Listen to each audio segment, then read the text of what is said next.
All right, we are back after the technical difficulty. We have a dude from the Griz Fan Podcast coming on. He's going to be someone that most of you guys will probably hate, but we're trying to give this a chance. Maybe this is Eastern Washington's rivalry week and Montana's just hated week. But we are going to give this fellow guy a chance. Maybe he's going to warm some of your hearts. Maybe you're actually going to hate him even more. I hope it's the latter. But Mike, how you doing, man? That is quite the introduction there. I maintain that, if the Eagle fans would give me a chance, they'd really like me.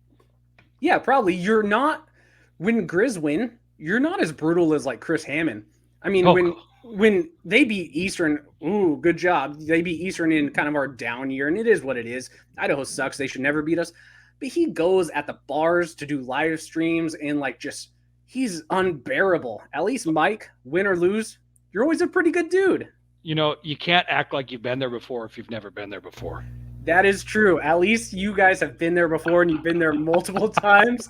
That is very true. Actually, maybe they should just change that name of Tubs of the Clubs to Never Been There Before. That'll go over well. No, yeah, I love it. I love it. We all do it. We all have our own things. Yeah. So, guys, if you're not aware, this is Mike. He's from the number one podcast in the state of Montana, right? The Griz Fan Podcast. We all are a part of the Big Sky Podcast Network. So I decided, since we're going to play this team twice, it was a fantastic game on ESPN the first time.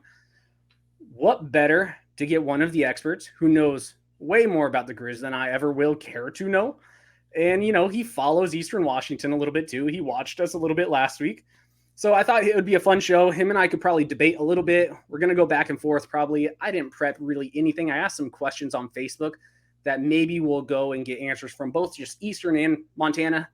Kind of get your opinion on both, because at the end of the day, this is not just an Eastern Washington podcast when we're going into these big games, right? This is more than just an Eastern Washington podcast. It's nice to know your enemies a little bit. But yeah, Mike, thanks for jumping on. I know it's late and you're just at basketball practice. Was it James? Yep, James basketball practice. What position does he play? Oh, they're 8, so everything. It's hard to say. He's a small guy though for 8, so he's kind of a wing. He's out there. Okay. Now, for you guys who aren't aware, the Griz Fan Podcast, the first 10 minutes are always from James. This is Mike's son. He does all of the picks, and he actually probably hates Eastern Washington more than anyone else, but he is such a cool kid. What's crazy is he probably picks better games because he does all of the Big Sky pick'ems better than all of us combined. It's fantastic. It's funny. Coulter Nuanez, Skyline Sports, has been on the show a couple of times, and he texted us a couple weeks ago and was like, dude, I've been tracking it, and James is beating all of us in his Big Sky picks this year. he knows all of his stuff. Also, like, when he's picking games, he goes, I think, what was it, last or your guys' fan podcast this week? He started renaming something that happened on a Griz game like 2 years ago, and you're like, I don't remember this. How the heck do you remember this? The kid's smart. He knows his things. He's a Griz fan. Yeah, and I think that there's something to be said for he probably picks the games based solely on like the stats he reads on the internet and YouTube, because we all pick emotion. And it's like, I want the Eagles to beat the Cats this week, but that sort of thing. So who knows? But these podcasts are a lot of fun, and I think that that's one of the things that makes college fandom fun is we share it with our family, we share it with our friends, and so we love it. And just because you're on the host of the podcast, I did bring a Griz hat on the stage too. So, I know. I don't know where the cup, the plastic cup you guys sent me, the Inferno cup a couple years ago. I should have brought it down. Oh yeah, you were the inaugural spring Eastern Washington fan. Yeah, and we let you down. Yeah, well, I mean, I double picked you and Weber, and we both nobody really came through for me that well. But yeah, well, let me get your take on just Eastern Washington as a whole this year from the Griz fan, and then we'll dive into the game and maybe even kind of get your feedback from what you saw from us the last few weeks. And I really want to dive into Montana as a whole. But what do you think about Eastern Washington this whole year so far? Since you do follow kind of Montana, Weber, Eastern, and Montana State, right? That's all we care about. Yeah, I mean, we pay attention, but those are the ones. you pay more attention to the top of the conference because that's, those are the teams that you need to be playing with and playing, beating really. From like a top down season wide view, and this isn't meant as a knock, and I think you're going to agree with it. My impression of Eastern is it's kind of a bummer. They had everything in front of them to be a top seed, and losing those 2 games back to back at home, I didn't see that coming. I thought they might drop one of that gauntlet of home games this year. I was surprised that it was 2, and that's kind of a bummer for you guys. Yeah. Stepping aside from that, I actually thought that they've responded really well since that 2-game skid. Obviously they moved on from the offensive coordinator and whatever that story is, but it seems like the defense has just gotten better as the year's gone on, and it also seems like Coach Best is kind of implemented a little bit more of what him being an O-line coach, probably his bread and butter of making sure there's a run game to complement that pass game, because I do think in the playoffs, the further you go, like you can't just be a straight air it out team. You've got to be able to run the ball. And it definitely seems like that's been a good progression on Eastern this year. So I'm actually kind of excited to see them up close and see kind of how things have changed, because that was week 1 of the Big Sky, Yeah, it was so long ago. Normally when we play you, it's not that early in the season, right? We've each had 4 games, something like that. This was the defining moment in the Big Sky, who was going to take possibly the Big Sky championship, and we both failed. But yeah, no, there was we have our own blemish, so yep. Yeah. Hey, at least Montana State failed too, and then we'll just talk about Sac State. You're welcome, Sac State everybody. You're welcome. Yeah, we all lost for Sac State because overall, Eastern, we didn't want Montana to win it. Montana didn't want Montana State to win it. Montana State didn't want Montana to win it. So we all helped each other out, and somehow Sac State won it. So screw them. Hopefully they go to the WAC one day too. But yeah, after the game, Eric Berrier and Aaron Best said kind of what you just said. It was nice, even though the run wasn't that successful against UNI, because UNI's defense is huge. They're aggressive. They're big. They're talented.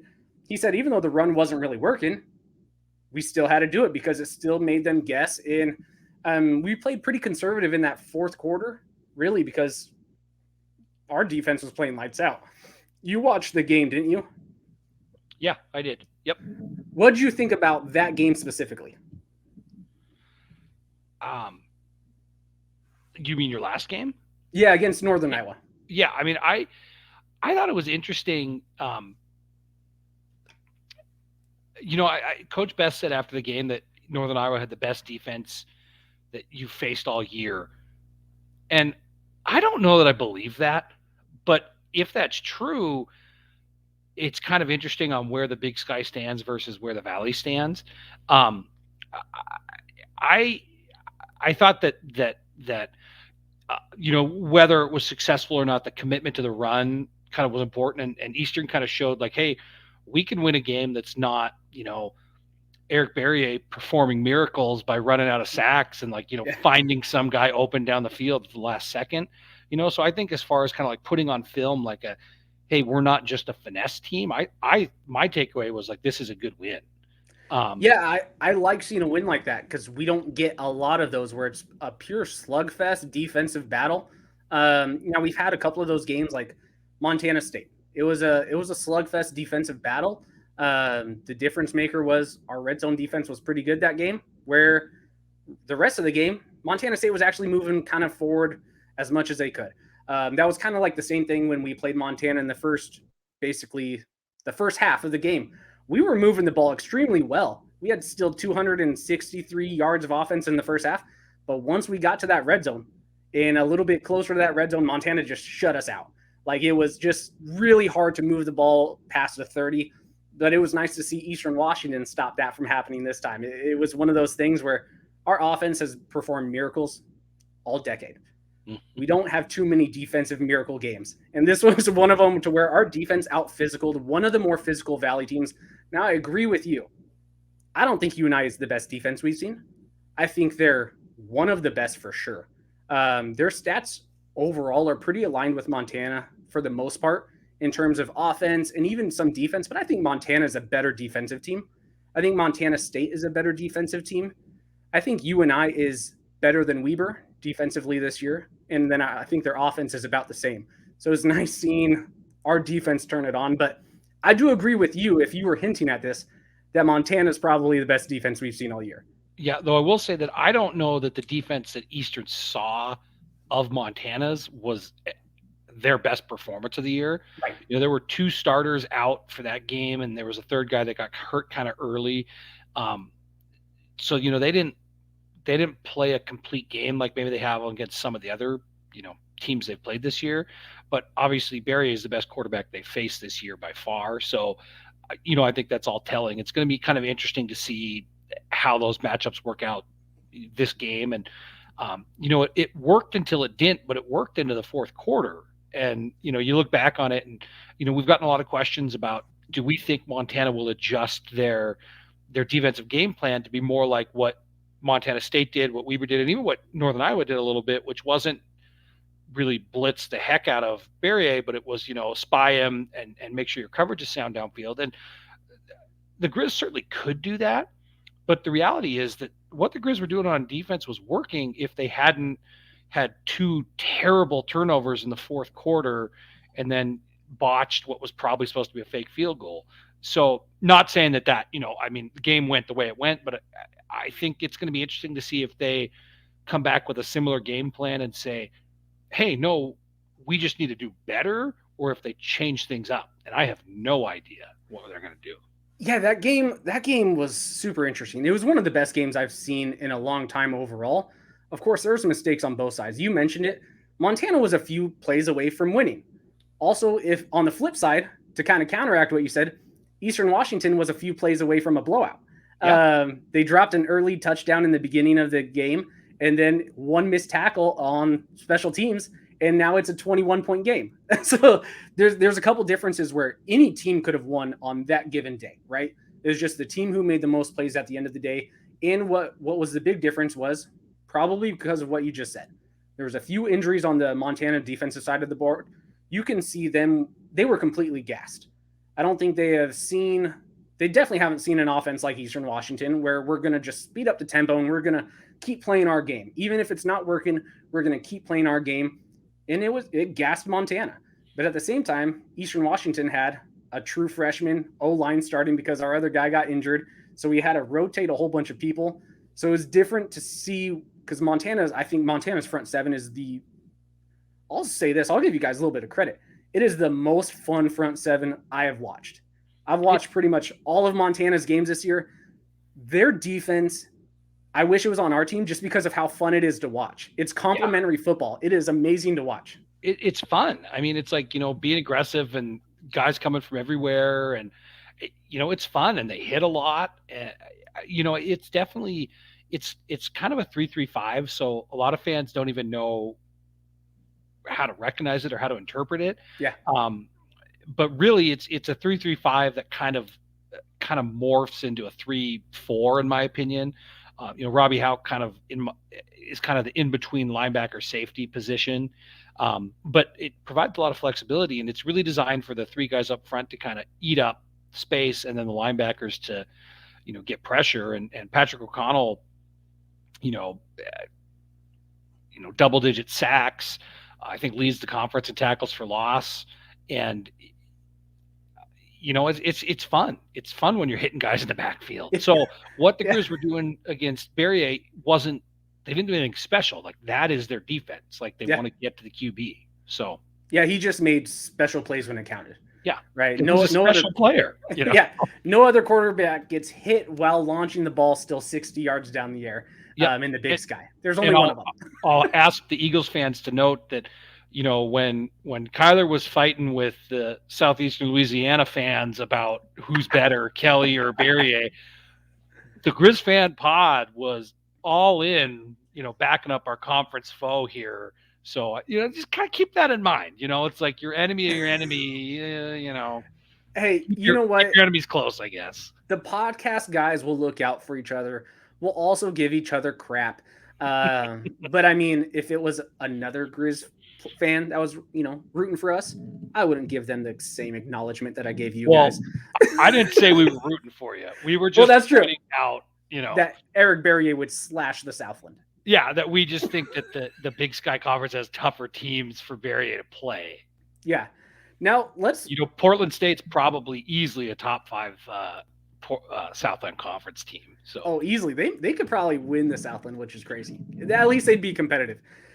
Let's get some of your thoughts because there was a lot of arguments between you, maybe not you specifically, but between you and let's say the Eastern Washington fans about the seeding. And you've heard my take. I'm pretty split in between, right? You could say I'm a mostly a an okay person to chat with or debate with.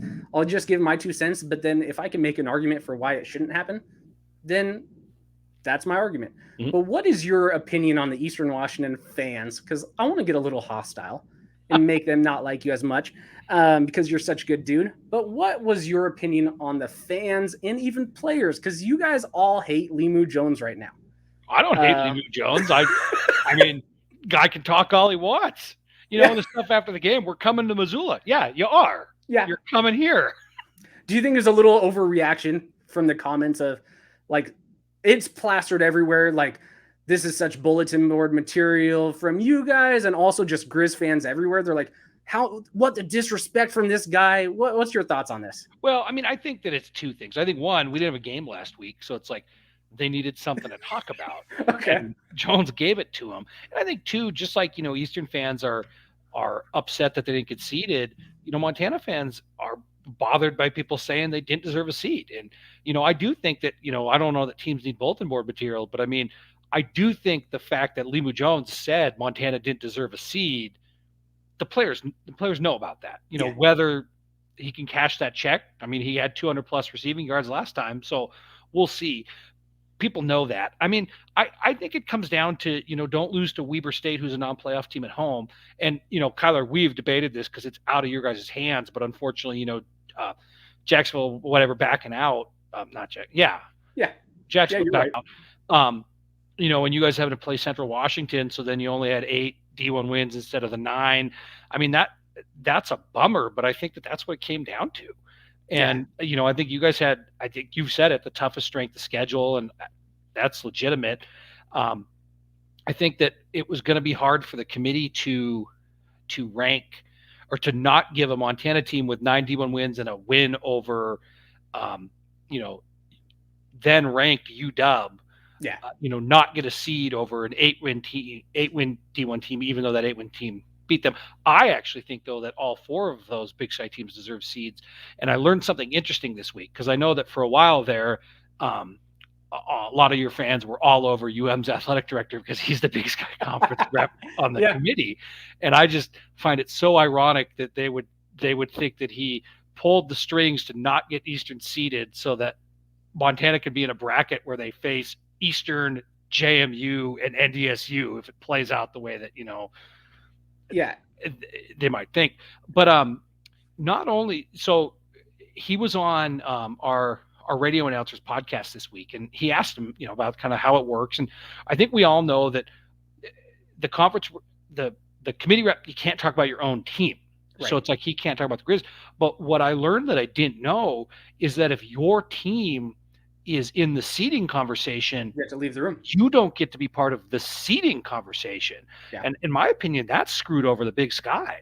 So it's like, I don't think it's that Kent didn't want Eastern seeded. I think it's that Kent couldn't be in the room. And I get that, we don't want guys in there advocating for their own team, but you almost think they have to reconsider that, because the problem with that is, you've got representatives from the bigger conferences. Let's just say that, the Missouri Valley, the Big Sky, and the CAA, who are probably always stepping out of the room on most given years.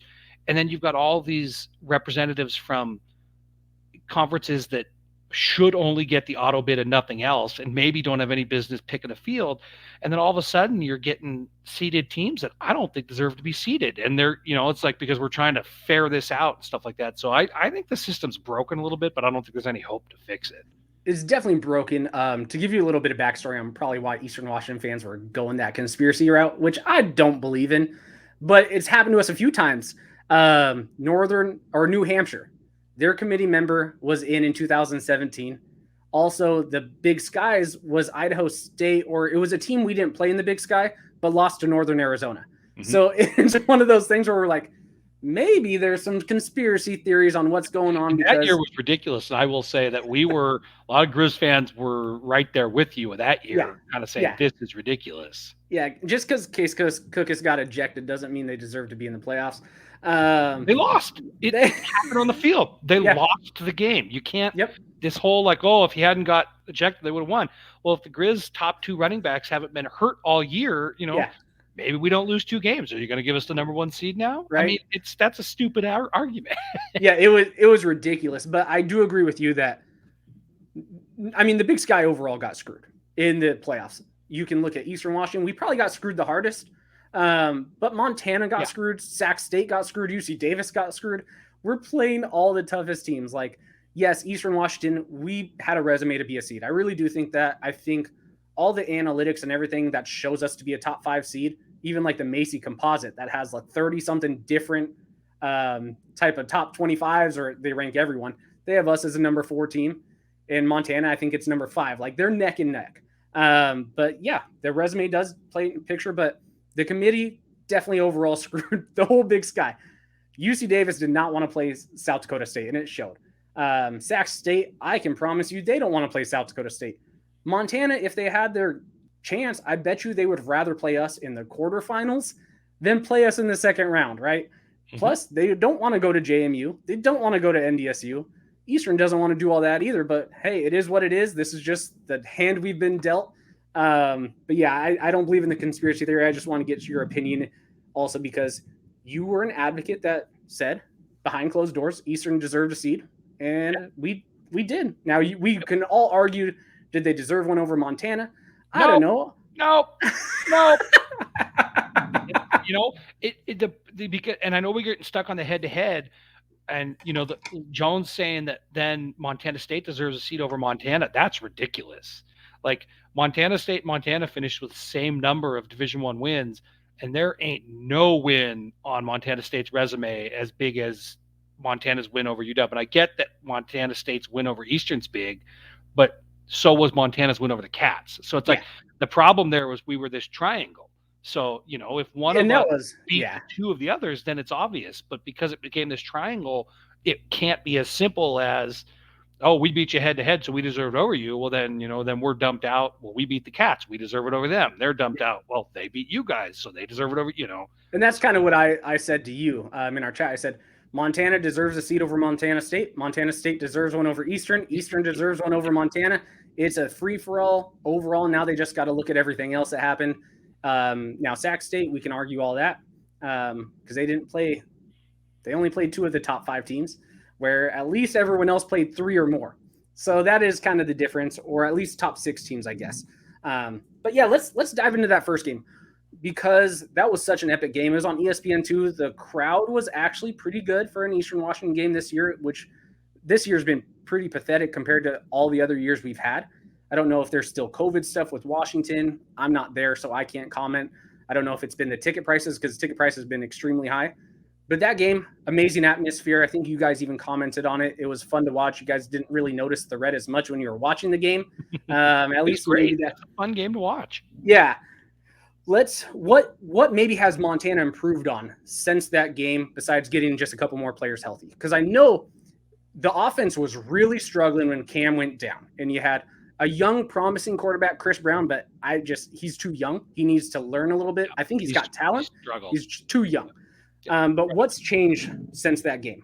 So I think a couple things. I think the defense has found its identity and has figured that out. So I think that they are a better unit than they were.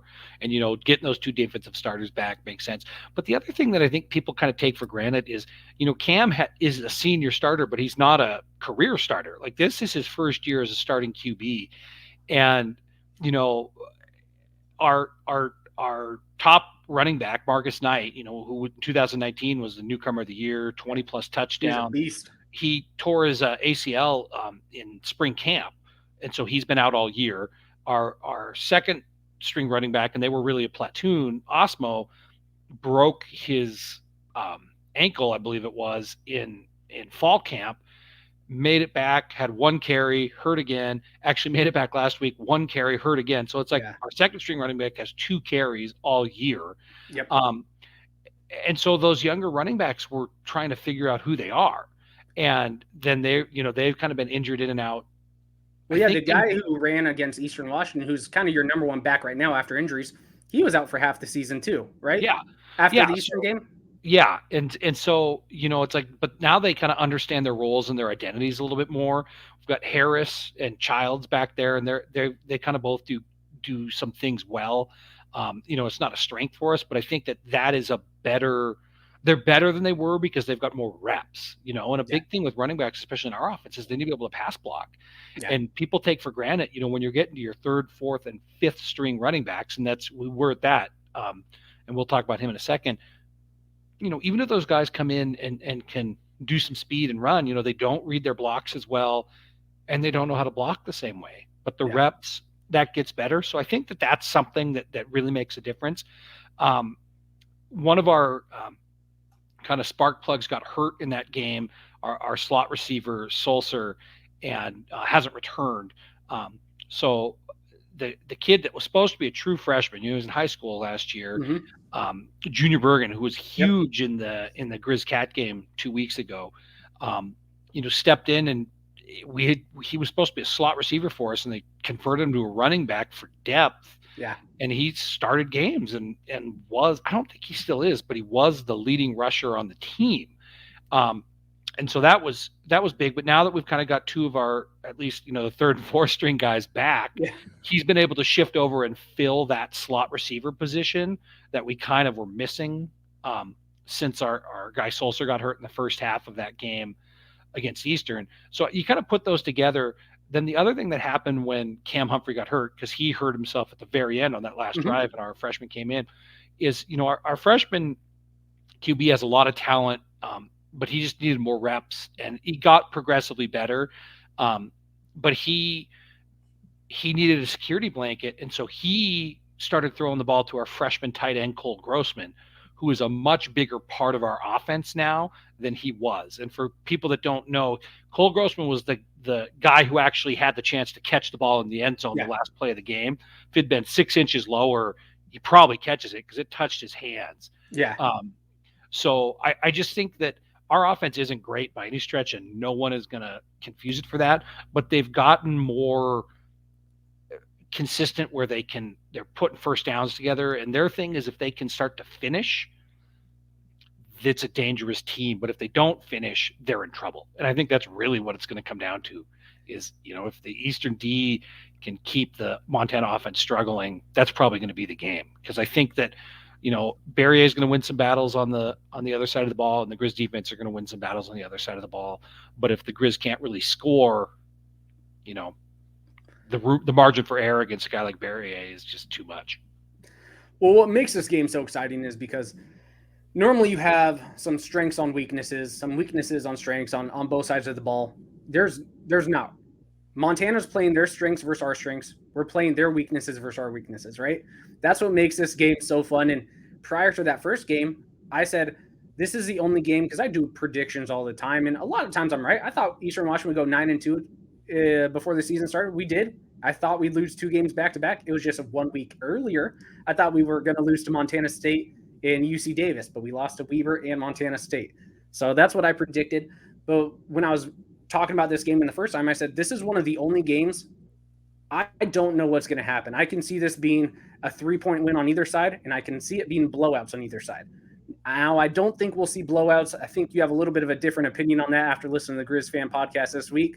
I think it's going to be a close game again, but I don't know. This is a game where anything can happen because it's 2 strengths versus 2 strengths, and 2 weaknesses versus 2 weaknesses. Now, the weaknesses on both sides are getting better. I do think they are becoming a more complete team. But yeah, the offense that Montana had, now granted it was with Brown, they struggled versus teams like Southern Utah and a couple other. Struggled is an understatement. They look terrible. They look terrible, but also at the same point, our defense looked terrible against Western Illinois in the last section of the game. And that was a common opponent we played before we played each other. Obviously, that was more of a fluke, and I think your offensive struggle against really bad teams like that is more of a fluke. You're better than that. But that's what makes this game so exciting because, for one, the players hate each other.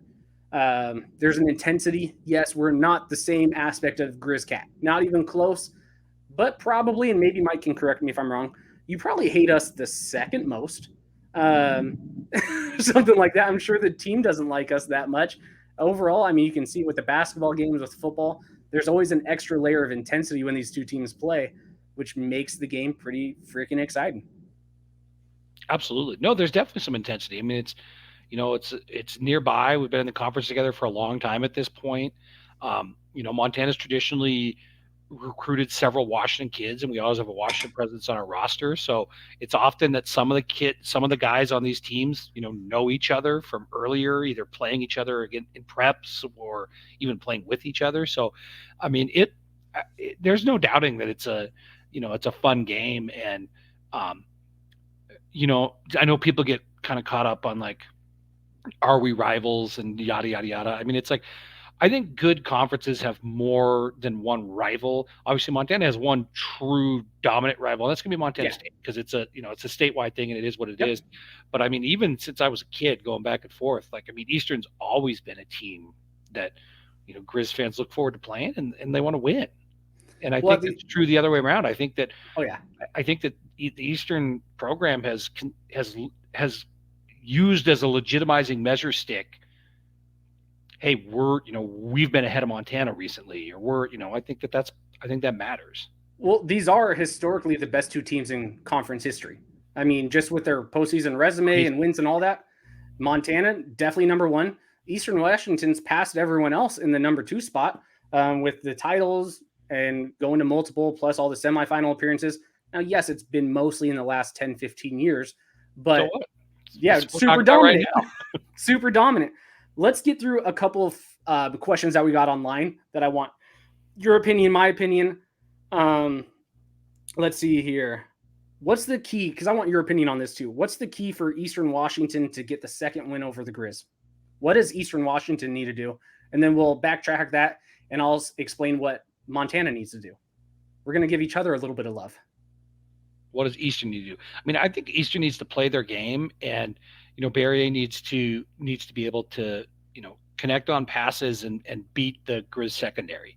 I think that if he can do that, it's going to open up the underneath and your running game and stuff like that. And I think that's the kind of key to victory. I don't see Eastern winning like a pounded out type NIU or UNI type game at Washington Griz, but I could be wrong on that. So, I mean, I think the key is Eric Barrier. Okay. I like that. I'm not going to argue that. What I think with the Montana on how they need to win, because again, I want to replay this a little bit differently. So it's not just us being biased in our takes. I want you to give a little bit of love to Eastern. I want to give a little bit of love to Montana.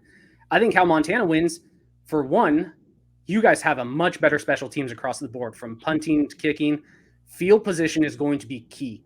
You're going to give up yards to Eastern Washington. It's just going to happen.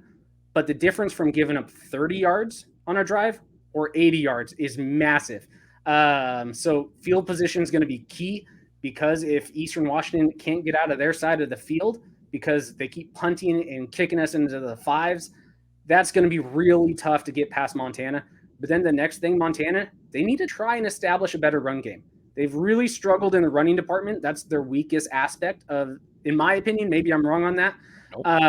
And the difference is it's also Eastern's weakest aspect, the run defense. If Montana can establish the run, take some time off the clock, that's going to help so much with Montana being gassed at the end of the game. Because that's really what it was. It was Eastern kept running their tempo. Montana was gassed because they could not establish anything really on the ground. They didn't take a lot of time off. Eastern Washington won the time of possession. That doesn't happen normally in an Eastern Washington game. So your defense is absolutely gassed when that happens. What's your thought on that? No, I agree. I mean, too many 3 and outs. Like, they just can't have it. And the big thing for the Griz offense, and they saw this a couple weeks ago against Cats, is, putting together a drive and changing field position with our defense is huge. Yeah. So if they can do that, if they can avoid the 3 and outs, get them a little bit of rest and move the field, even if every drive doesn't turn into points, that's going to be a good thing for them. Okay. Now here's another question by Jamie Williams. He says, so I want your opinion on the Montana aspect of this. someone from each side of the ball that didn't have a huge impact in last game, um, who do you think is going to have a pretty big impact, or who do you need to have a big impact that didn't last game? I think on the offensive side of the ball, it's Junior Bergen. The young He's man a I talked playmaker. about. Where's he from? Is he Montana kid? Yeah, he's Billings, and he Billings. Okay. actually, interestingly enough, he not only was committed to the Cats, he signed with the Cats. And then when Vegan came in, he left. Yeah, because of the coaching transition, in April he asked to back out, and he came over to Montana. And it's interesting here in the story, it, it's almost like he didn't know what to do and was paralyzed a little bit and signed with the Cats, but it worked out. But I think that if we can get him going out of the slot, because they can run him into the backfield, they can do a 2-back set with him, they can get him going. I mean, he's a mismatch for defenses. And if we can get him going, that should open some things up for a Kem or Ryan Simpson or Roberts or even Cole Gross from the tight end. So I think Junior Bergen could be the guy who has a big game on offense that nobody even knew last time. I think on defense, it's just, either one of our starters who weren't in the last game, Babros on the D line or Robertson in the secondary, which I think make a huge difference. For sure. And I will kind of counter and say, any one of our other wide receivers outside of Limu Jones. I mean, you can have Freddie Roberson, you can have Efton Chisholm, you can have Andrew Boston, you can have Jacoby James. I mean, there's so many different players that we can have, but I think Limu Jones is going to be contained pretty well this time. They're probably going to be running, 2 dudes on him the whole game. So on offense, we probably need another wide receiver to step up and take up some of the slack, because when Limu Jones has 231 yards in about 3 quarters, Montana is going to prep a little bit different for him. So that's kind of my pick for maybe Eastern, and maybe even Merritt needs to get out and do a little bit more. He's got a pass block, but Tamarick Pierce now, it's nice to have finally a big physical running back in the system.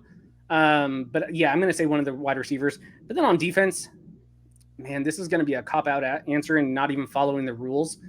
But I think our main thing is Sendelbach needs to continue to dominate like he did that first game.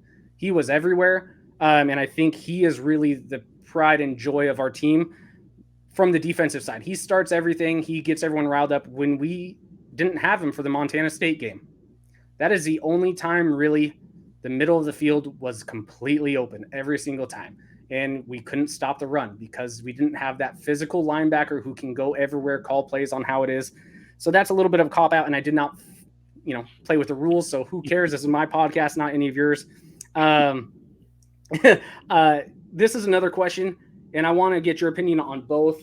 Is Montana's defense playing at a higher, lower, or similar level to the first matchup that you think you saw? But then I also want to counteract that with, is Montana's offense playing at a better level to end the season? I think the defense is for sure playing at a better level. Justin Ford, our cornerback, leads the nation, not just FCS, FBS, and D2 as well in interceptions. Yeah. How many does he have now? Like 9? 8? He had 8. It was 8 consecutive games with an interception. Stupid. And it's like some of those guys, like, it's their first year in the program, so meshing together. So the defense is definitely playing at a higher level, and they're healthier than they were. Yeah. Then the offense, when they moved the ball last time, and it kind of felt like, they're finally kind of putting some stuff together, and then Humphrey got hurt. So I don't know that I could say the offense is playing better or worse. I think that we had some turmoil on the offensive line against Eastern, that they've kind of solidified their roles, and I hope that makes a difference. But I would definitely be more concerned on the offensive side of the ball for that improvement. Okay. And then, Jeff, for Eastern's defense, I think it's actually playing at a pretty similar rate that it's been playing at all season besides a few quarters. I know everyone likes to just talk about the Western Illinois game. That's a fluke. No one else besides Weber, surprisingly, has scored over 21 points on offense against our defense all season in regular. That's so weird. Like Weber. Yeah, what pissed me, the special teams won that game. Mm-hmm. Those fake punts, we were actually holding them. We were doing a good job, but they just out-schemed us. They out-coached us, which was pretty annoying, especially because we don't have a special teams coach. So that hurts because the special teams coordinator over there definitely took advantage of Eastern Washington. But I think the defense is playing maybe with a little bit more intensity, but it's overall about the same. UNI, they're a similar offense to Weber. I don't think we would hold UNI again to that low. It'd probably be, a 14, 17-point game. But for the most part, we've held teams, really, besides Weber, to under 21 offensive points all season. And Portland State. Portland State had 28, but it was garbage time a little bit. It is what it is. It's Portland State. But yeah, the defense is playing better. They're probably underrated still, in my opinion. They play better than what their rankings show. This is a different question. Who do you think Chris Hammond's rooting for? Montana or Eastern? I think Chris Hammond's rooting for Montana. Wow. I mean, I think that he would love nothing more for us to lose after 20 OTs. I don't know. I mean, I don't think he wants either one of us to advance, but I think he's rooting for Montana. All right, I'm going to counteract that. I think he's rooting for Eastern because he told me the other day, Montana because fans everybody in the Big Sky roots against Montana. It's how we know that we're the number one most, important program in the Big Sky. Sorry. Yeah, there's only it's true. There's only one villain, and it's Montana. There's only two hated programs in the whole Big Sky, though. A lot of people hate Eastern. Even NAU. When I was there at an NAU game, they were interviewing people, and they said, "What's like the number one win you've ever had? And who's like your most hated rival?" Everyone was saying Eastern. I was like, "What? We don't care about you." Now I know how you guys feel when everyone says you're the number one rival. That's what you get for being successful. That's what you get. I would counter that we all hate Montana State. So, I don't, though. I know none of the rest of you do. It drives us nuts because if you get to know them, you really will hate them. Well, I mean, when you look at our record, it makes what Montana's done to Eastern look very bad because we have absolutely killed Montana State besides this year. It hasn't even been competitive. So we're always like, oh, they're kind of that cute team east of Montana that no one really roots against. We're kind of hoping they do better. And once they start winning, yeah, sure, we're probably going to hate them. Here is kind of the last thing that I want from you before we do a score prediction. Who is your most improved player throughout the full year? On both sides of the ball, though. Not just who didn't have an impact or anything like that, but who's the most improved that you've seen from week one to, or even maybe the spring? Because you guys did play a few games in the spring. Yeah, who's surprised you completely in a good way? Well, I think the most improved player is Cole Grossman. Our starting tight end transferred after those two spring games.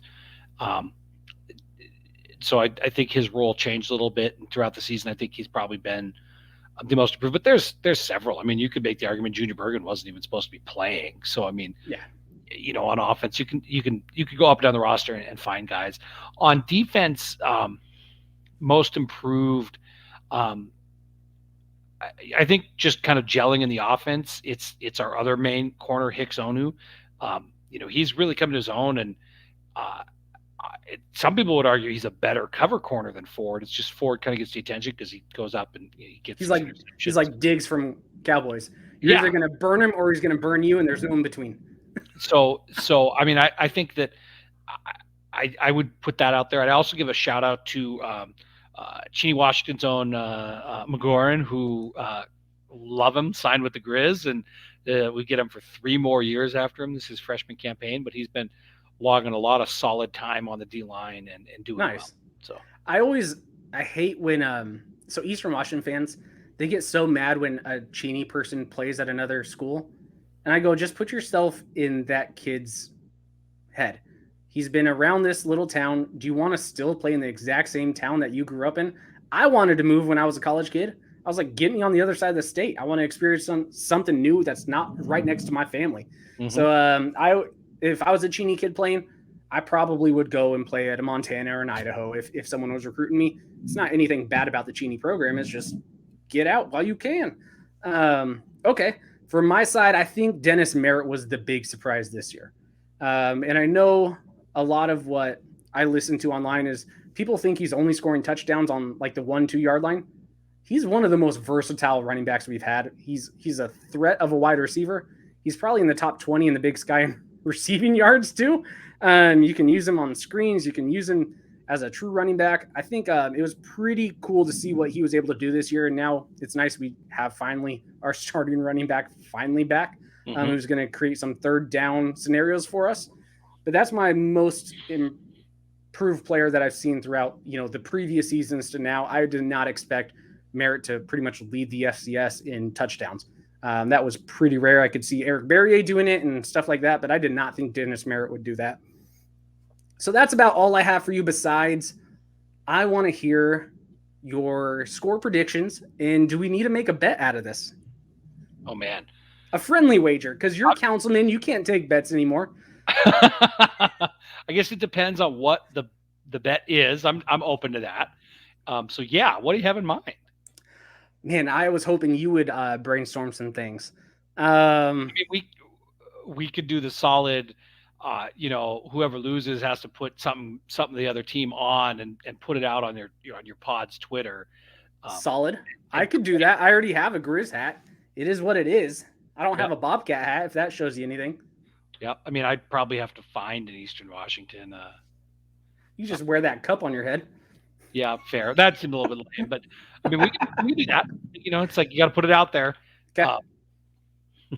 The next podcast I do, if Montana wins, I'll wear that hat the whole podcast. All right. And we'll talk crap about Montana, and I'll hate my life, but I'll do it. Yep. Eastern fans, I mean, somebody wants to send me a hat. We lose, I'll wear it. I'm sure you can steal one. There's at least going to be a few people at the game.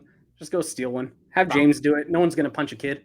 That's going to be interesting. We haven't talked about it. I mean, it's not going to be a sellout. Playoff games, they don't, across the FCS, they don't sell out the same way because, I think there's a lot of fans that plan on games and stuff like that. But it's going to be a great atmosphere. But it's like, I think any Eastern fan that wants a ticket probably can go get one. As much as I hate that, I think they're selling pretty good. I think it's going to be an awesome atmosphere because we always find that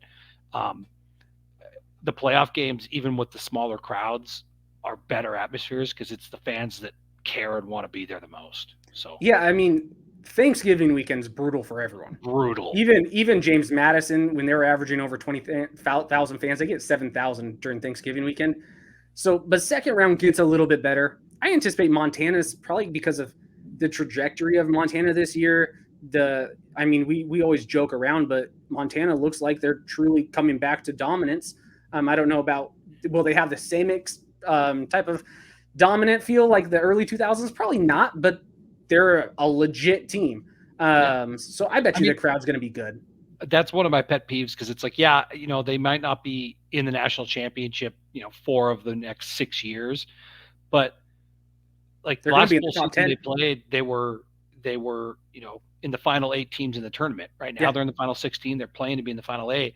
You got all these fans that like to be like, oh, Montana's not back, and their program's done shit. They would be ecstatic if their team was in the final 8. So it's like, if you want to say that the judgment for Montana being back or not is like they got to be higher than the final 8, great. I have no problem with it. But that's also acknowledging that you're holding the Montana to a much higher standard than everyone else, and that's not Eastern fans for sure. The same. Well, I mean, even like when, it's 100% true. Even when Eastern, they won 7 games in 2019, right? So they didn't go to the playoffs, and everyone's like, haha, Eastern Washington, you're so down. You guys are totally horrible. I'm like, outside of maybe 4 programs, you would love to have your worst season be 7 wins. Yeah. I mean, you would love it. Exactly. It's like, a lot of people talk about Montana being down. Montana has 1 losing season in like 30 years. In 30 years. So, and we have 1 in 26 or something like that. So it's like, maybe you missed the playoffs, but you were a lot closer than a lot of teams. You're the last 4 in, last 4 out. But what is your score prediction for this game? Because this is where I think we differ. Because I listen to the Griz Fan podcast. Now, you don't have to listen to this because you're on it. But what is, because you think it's going to be just an easy win. No, I don't think it's going to be an easy win, but I think at the end, the Griz are going to win by 10 plus. I think a late touchdown to put it up 2 scores, but I've seen that playoff, script play out over and over again at Washington Grizzly Stadium. They are like 30-7 at home in the playoffs career. So that's kind of like, part of it. I think it's hard to beat a team twice. And I think that the Griz are peaking at the right time. It's not taking anything away from Eastern. I know, you're on an Eagles fan podcast, so you probably have a different pick. I do think it is extremely hard to beat a good team twice. The better thing for at least Eastern Washington fans is we've already done it multiple times this season or this decade. We beat UC Davis when they were peaking twice. We beat Montana. It's happened, but it's really extremely tough, especially going and playing at Wall Griz. I'd be way more confident if Montana was coming to Eastern Washington in the playoffs. But playing at Wall Griz is a different level. I don't know what the weather's going to be. Do you know what the weather's going to be?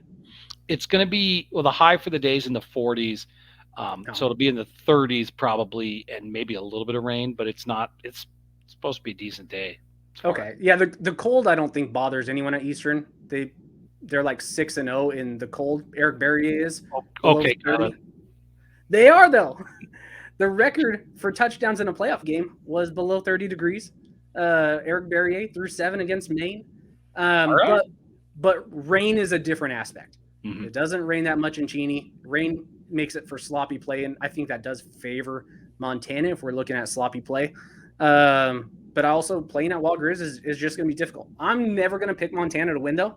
But I can see this game going either way. I think, it's going to be may the best team win, win or lose. Hopefully one of us, will beat James Madison and send them packing. But I'm going to go Eastern Washington 28, Montana 24. I think it's going to be a close game. Probably an interception, a turnover late in the game is going to be the deal breaker. All right. Sounds That's what good. I got. So it's going to be a fun one. 2 days away. I hope so. Hopefully no one gets injured and all of that, especially the advancing team, because there were some unfortunate injuries. No one wants to see that the last time we played, but it's a part of the game. None of it was intentional. So, Mike, I appreciate you jumping on after your busy day. You're always a delight to chat with, even on the other page. Good luck to your team. I hope you lose. I hope you suffer, but good luck. Sounds good. Go Griz. All right, go Eagles. See you, buddy. See ya.